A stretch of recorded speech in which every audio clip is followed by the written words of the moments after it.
안녕하세요, 여러분. 세 번째 시간이에요. 원래는 세 번째 시간에 수행평가를 공지하려고 했는데, 금요일 날, 어제죠. 저희 지금 토요일 날 녹음을 하고 있는데, 어제 갑자기 오후에 원격이 일주일 늘어난다라고 발표가 났습니다. 그러면서 수행평가를 공지하기가 조금 애매해서 일단 먼저 진도를 나가보도록 하겠습니다. 우리는, 저번 1학기 때 이제 1910년대와 1920년대의 일본의 통치를 비교하는 시간을 마지막으로 이제 배웠습니다. 이제 그 이후에 3.1운동에 대해서 살펴볼 겁니다. 제가 3.1운동은 매우 중요한 사건이고, 그리고 작년에 3.1운동 100주년이었기 때문에 최근에도 계속 중요성이 대두되고 있는 사건이니까 여러분들 수업 중에서 잘 들어보도록 하겠습니다. 자, 그러면 PPT 같이 보도록 할게요. 자, 이게 어제 발표가 났었던 제 심정입니다. 원격 수업이 일주일 늘어났어요. 그러면서 이제 우리가 만날 날이 점점 멀어지고 있죠. 굉장히 슬픈 일입니다. 어제 진짜 3시에 멘붕이 왔었어요, 제가. 자, 그리고 원격 수업이 늘어나는 바람에 제가 이미 찍어놓은 이제 수행평가 공지 영상을 날리게 되었습니다. 왜냐하면 일주일이 늘어나게 되면서 수행평가 일정이 완전 바뀌었어요. 그래서 저는 당연히 9월 14일 주에 수행평가를 볼 거라고 생각을 했는데 수행평가가 이제 밀려버리게 됐다라는 거. 그런데 명심해야 할 것은 여튼 우리는 등교하자마자 수행평가를 볼 겁니다. 선생님 뭐 공부를 했다고 뭘 수행평가로 보길래 등교하자마자 봅니까? 라고 물어볼 수 있는데 여러분들이 그냥 와서 당장 와서도 할 수 있는 거고 제가 미리 그래서 이제 수행평가 공지 영상을 따로 만들어서 올릴 거예요. 그래서 여러분들이 가장 중요한 건 이제 마음속에 역사는 등교하자마자 수행평가를 보는구나 라는 거를 머릿속에 꼭 기억하고 여러분들 있길 바라겠습니다. 공책 같은 데다가 꼭 적어 놓으세요. 그리고 수행평가는 휴대폰을 보면서 하는 거기 때문에 여러분들이 크게 부담은 안 가졌으면 좋겠고요. 대신 마음가짐은 수행평가를 본다라는 마음가짐을 가지고 오시면 되겠습니다. 자, 그러면 이제 본격적으로 오늘의 내용 3.1 운동과 대한민국 임시정부 수립에 대해서 살펴보도록 하겠습니다. 교과서로는 페이지 48에서 51이에요. 제가 올려놓은 학습지 프린트가 되는 친구들은 이제 프린트해서 빈칸 채워가면서 보시면 되고요. 선생님 저는 프린트가 도저히 안 돼요 라고 하는 친구들은 어떻게 할까요? 자, 일단 교과서 페이지 48쪽부터 51쪽까지니까 교과서 보시면서 빈칸 채워 놓으시면 되겠습니다. 1학기 때와 마찬가지로 빈칸은 제가 빨간색으로 이제 칠해 놨으니까 빨간색을 중심으로 필기를 하시면 되겠습니다. 아시겠죠?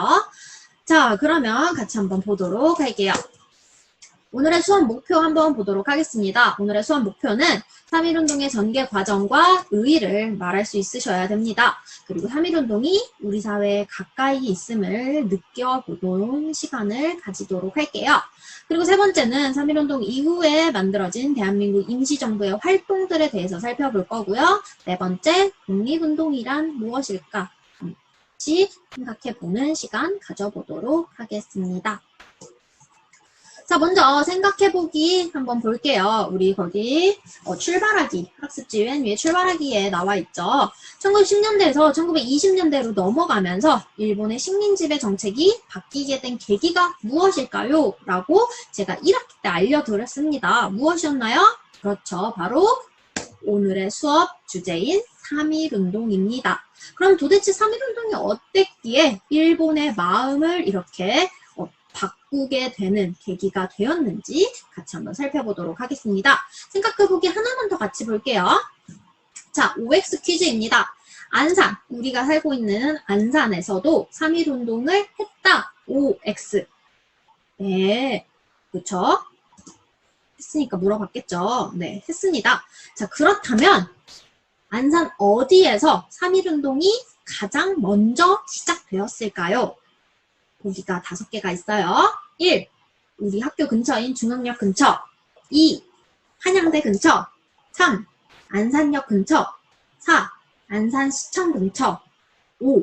안산고등학교 근처. 정답은 어디일까요? 이거 좀 모르는 친구들은 당연히 우리 안산의 센터는 중앙이니까 중앙역 근처 아닙니까? 라고 생각할 수 있는데 정답은 안산고등학교 근처예요. 여러분들 안산고등학교가 어디 있는지 알아요? 우리 학교에서는 되게 멀어요. 그래서 실제로 안산고등학교 다니는 선배들이 여기 중앙 주공단지부터 거의 한 40분, 버스 타고 한 40분은 걸린다고 합니다. 굉장히 멀고 여러분들이 안 가본 친구들이 대다수일 텐데 바로 그 안산고 근처에서 시작을 했다라고 해요. 자, 안산 농협 수암동이잖아요. 거기가 그 수암동 쪽에서 바로 이제 3.1운동이 시작되었는데 1919년 3월 30일에 시작이 되었다라고 합니다. 왜 거기서 시작이 되었냐?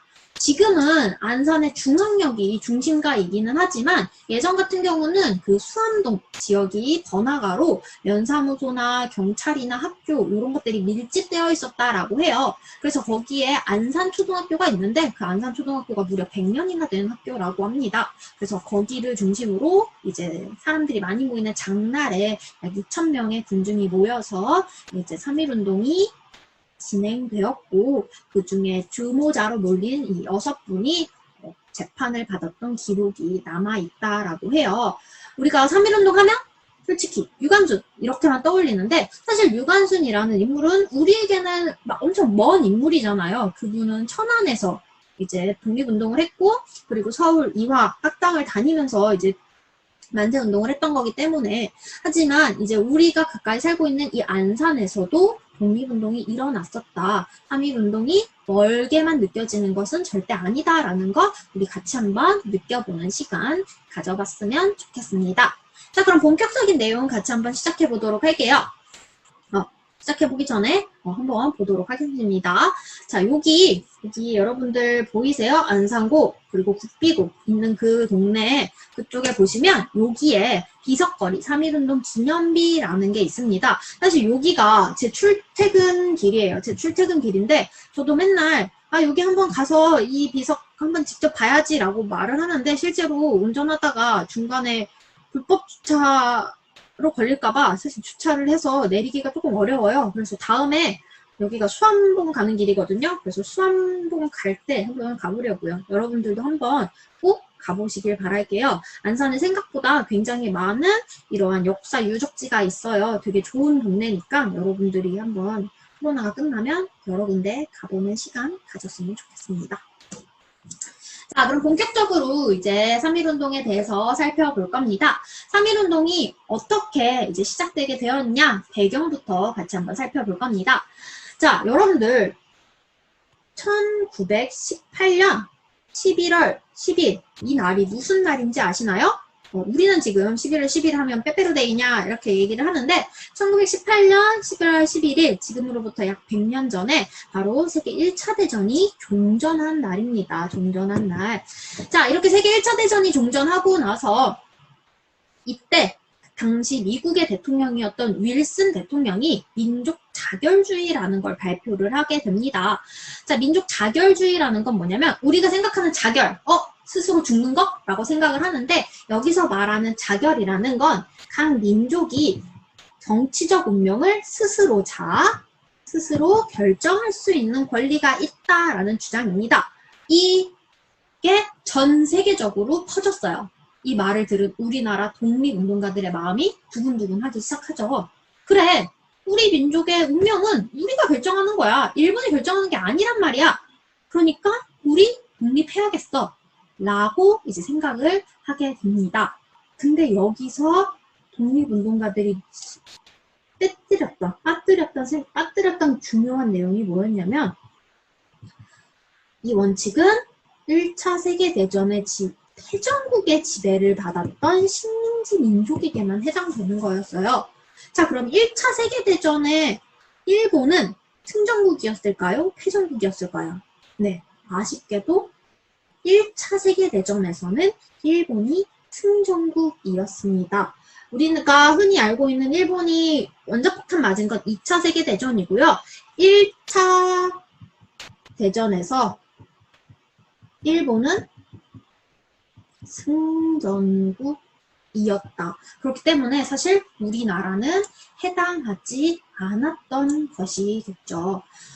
자, 그래가지고 우리는 사실 이 민족 자결주의의 원칙에 해당하진 않지만 그래도 이런 말을 했다라는 거에 크게 감동을 받았던 우리나라 독립운동가들이 그래, 우리 민족의 운명 우리가 결정하자 라면서 독립을 위해서 더욱 더 노력하는 계기가 되었습니다. 특히 이 1차 세계대전 종전을 하고 나서 프랑스 파리에서 이 전쟁에 합의를 하게 되는 회의가 열리는데 그 회의가 바로 파리 강화회의였습니다. 자, 그래서 이 파리 강화회의에 우리나라의 이제 대표 독립운동가였던 김규식이 이곳에 파견됩니다. 이 김규식이라는 인물은 계속 나와요. 그러니까 여러분들이 김규식 이분 꼭 기억하셔야 되거든요. 왜냐면 이분이 나중에 이제 김구와 함께 마지막까지 임시정부를 이끌었던 인물 중에 한 명이에요. 자, 이 김규식이 파리 강화회의로 대표로 파견이 되는데 이 사람이 대표로 파견될 수 있었던 이유가 무엇일까요? 바로 이 사람이 무려 9개 언어를 할 수 있어요. 엄청 똑똑하죠? 거의 이 시기에 천재였다라고 합니다. 외국인 선교사에게 양자로 입양이 돼서 이제 신식 교육도 먼저 받았고 무려 9개국 언어 할 수 있는 언어 천재였기 때문에 이 사람이 뽑혀서 이제 파리로 넘어가게 됩니다.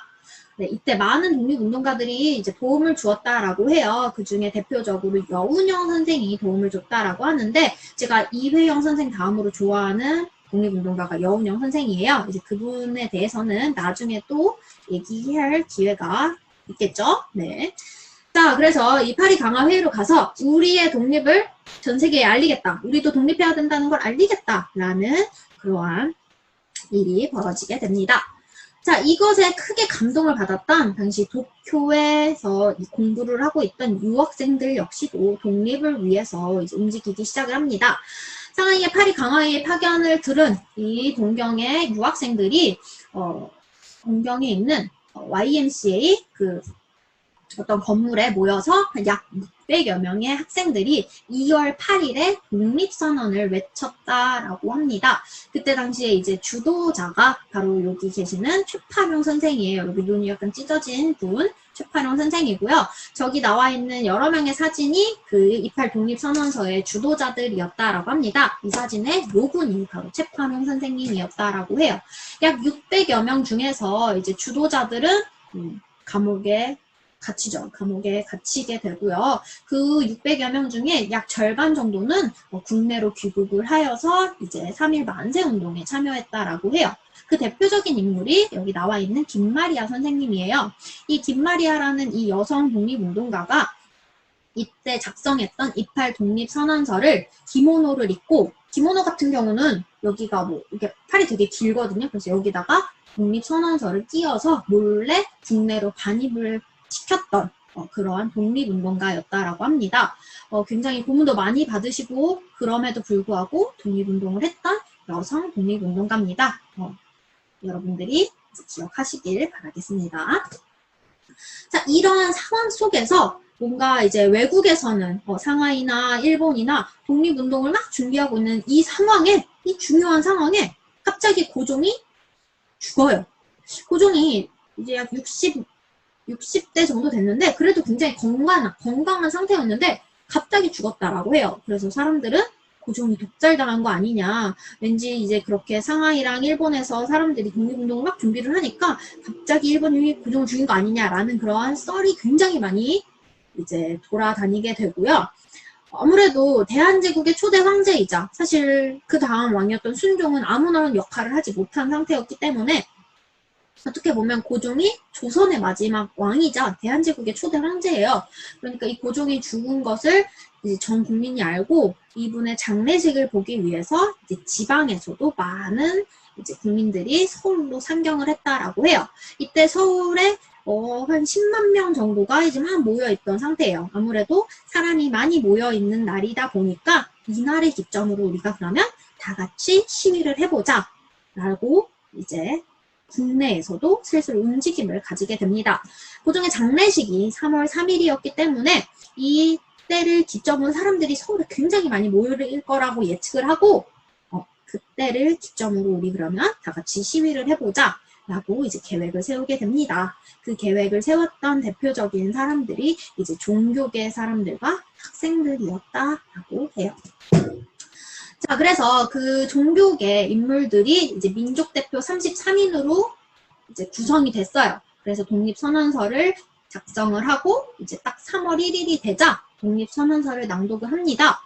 근데 원래는 탁골공원이라는 이제 공원에서 많은 사람들 앞에서 선언서를 딱 낭독을 하고 대한독립 만세라를 하려고 했는데 이들이 갑자기 그 탁골공원 근처 지금의 인사동 어떤 한 음식점, 태화관이라는 음식점에서 모여서 이렇게 조용히 자신들끼리 낭독을 하고 그리고 이제 뭐 종로경찰서, 그 근처에 종로경찰서가 있거든요. 종로경찰서에 이제 우리가 이렇게 독립선언서를 낭독을 했으니 체포해라 라고 하게 됩니다. 좀 그렇죠. 뭔가 시위라고 한다면 뭔가 사람들이 많이 모여서 뭔가 지금의 광화문 광장 같은 데서 많이 모여서 시위를 해야 되는데 이들은 조용히 이렇게 한 음식점에서 모여서 독립선언서를 낭독을 하고 체포당하게 되었다라고 합니다. 왜 그러죠? 자, 근데 여기 이제 모인 민족대표 33인들이 특징이 있어요. 그들의 특징이 뭐냐면 다 종교인들이에요. 이 중에 16명, 절반이 이제 기독교인이고요. 그리고 15명 정도가 천도교, 동학이 나중에 이름 천도교로 바뀌었어요. 그래서 동학을 믿는 사람들이고, 2명이 이제 불교인이었다라고 합니다. 여기 대표적인 인물 한번 보면요. 여기 한용운, 리메치무, 불교 대표적인 승려였던 한용운 선생이 있고요. 그리고 손병희, 이 사람이 동학의 교주였어요. 3대 교주였던 손병희도 있고, 그리고 나중에는 이제 친일파로 변절하게 된 채린, 기독교의 대표적인 인물도 이렇게 있었습니다. 그리고 반가운 인물, 신민회를 설립했던 이승훈 선생도 있다라고 합니다. 이들 같이 다 종교계 인물들이 주도하게 된 이유가 있어요. 이유가 뭘까요? 자, 이때 당시에 일본에게 정치 조직이든 비밀 결사 조직이든 다 들켜서 국내에서는 사실 독립운동을 할 수가 없어요. 그러니까 모이면 무조건 일본이 잡아가잖아요. 태양령도 내리고 이러니까. 그래서 사람들이 모일 수 있는 기회가 없어요. 근데 종교라는 이름 아래에서 모일 수가 있으니까 그래서 이 종교계 인물들을 중심으로 이렇게 시위를 구성하게 됐고 그리고 열혈 학생들의 이제 적극적인 지지를 통해서 이렇게 3.1운동을 했다라고 합니다. 종교계가 이렇게 사람을 모아서 3.1운동을 계획한 건 참 좋으나 아쉬운 점은 이렇게 우리가 생각하는 것처럼 만세 시위를 한 게 아니라 낭독만 했다라는 아쉬운 점이 있겠죠. 이거는 우리뿐만 아니라 이때 당시 학생들도 마찬가지였다라고 합니다. 그래서 원래 기다리고 있었던 탁골공원에서 기다리고 있었는데 민족 대표들이 안 오는 거야. 그래서 이 정재용이라는 학생이 근데 학생이라고 나왔는데 이분의 사진은 최근 사진밖에 없어요. 그러니까 그래서 할아버지로 나왔지만 이분이 이 당시에는 학생이었어요. 1919년에는 학생이었던 정재용이라는 분이 그 독립선언서 하나를 가지고 와서 탁골공원에서 낭독을 하고 대한독립 만세를 외치면서 이제 우리가 알고 있는 그런 전국적인 시위가 진짜로 시작이 되었다라고 합니다. 제가 탁골공원을 보여주려고 사진을 찍었었는데 사진이 없어졌어요. 그래서 탁골공원 종로 3가 가면 있거든요. 나중에 코로나 끝나면 꼭 놀러 가보세요. 근처에 인사동도 있고 네 그렇습니다. 자, 처음에는 이렇게 서울에서 중심이 돼서 시작이 됐어요. 서울에서 중심이 돼서 시작이 됐는데 이게 당연히 서울에서 끝날 일이 아니죠. 우리 안산에서도 했었잖아요. 그러니까 주요 도시와 지방으로도 확산이 됩니다. 그렇게 확산을 시킨 장본인 중에 한 명이 우리가 가장 많이 알고 있는 유관순 열사입니다.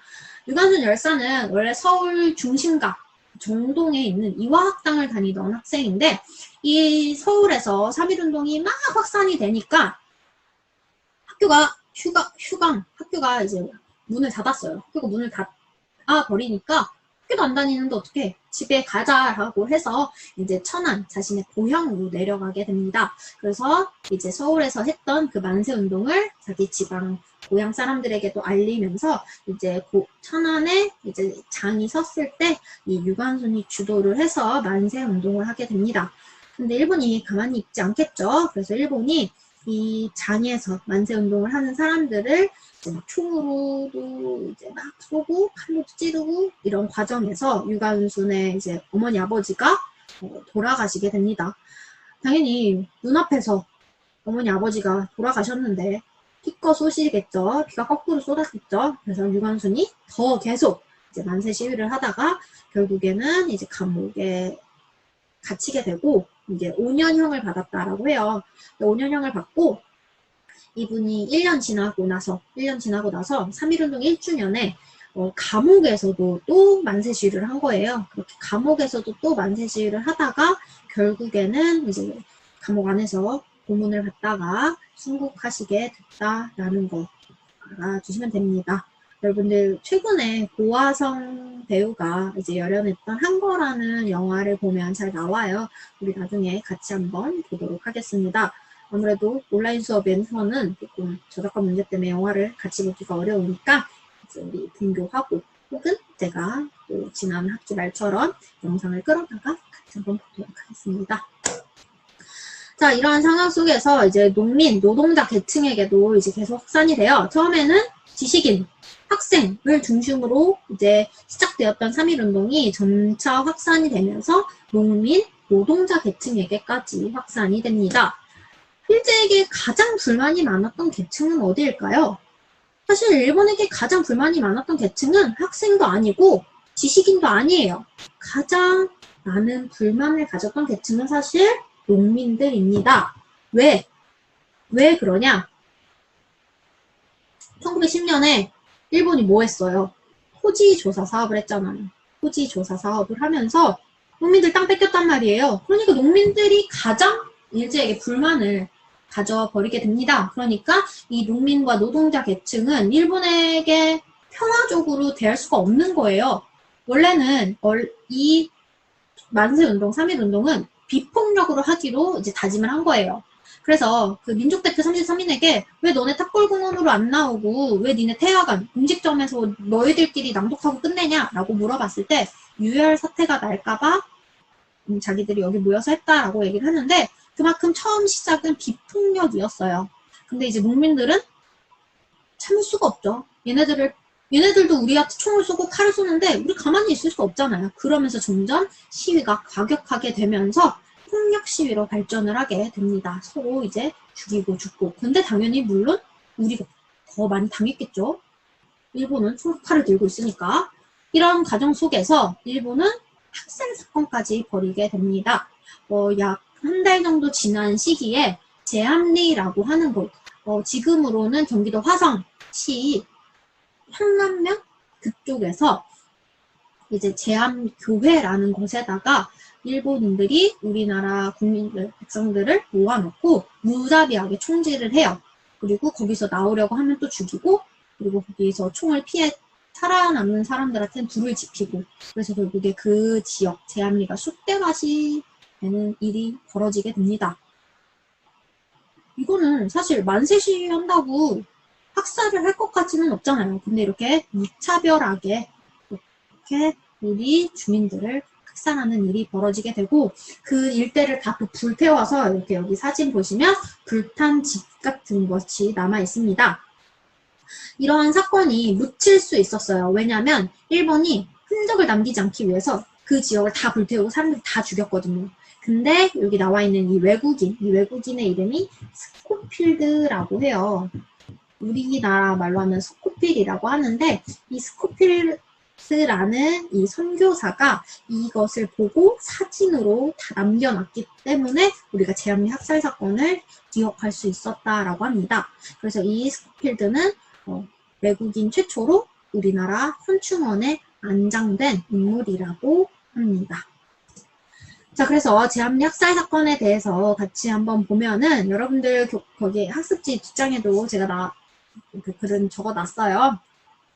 그래서 일본군과 경찰, 그래서 일본군 군인이 여기에 포함됐다라는 게 중요하죠. 아리타 중이라는 이 사람이 이제 학살을 주도한 사람인데 결국에 이 사람 무죄를 선고받게 됩니다. 참 어이가 없죠. 이렇게 사람을 많이 죽였는데도 무죄를 받는다라는 게 굉장히 비극적입니다.